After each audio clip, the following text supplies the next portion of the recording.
Sementara itu pemirsa, menjaga persatuan antar umat beragama, khususnya di Kabupaten Buleleng, sikap toleransi sangat diperlukan. Toleransi antar umat beragama menjadi sesuatu hal mutlak yang harus dijaga di negara yang majemuk ini.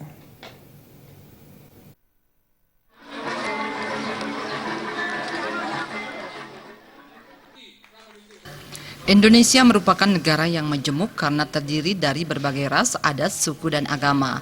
Menjaga persatuan antar umat beragama, sikap toleransi antar umat beragama sangat dibutuhkan.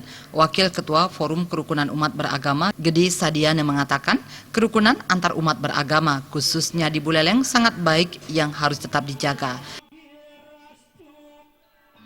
Kerukunan umat beragama di Kabupaten Buleleng sudah terjaga dengan baik.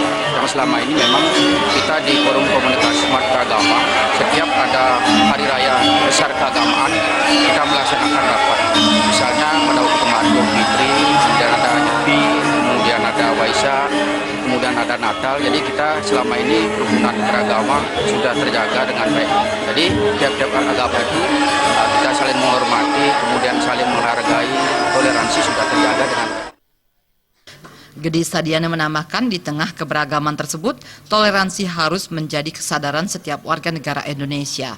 Masyarakat juga harus mampu menghargai dan menghormati setiap perbedaan, bukan hanya menuntut dihargai dan dihormati. Komang Yuda, Bali TV.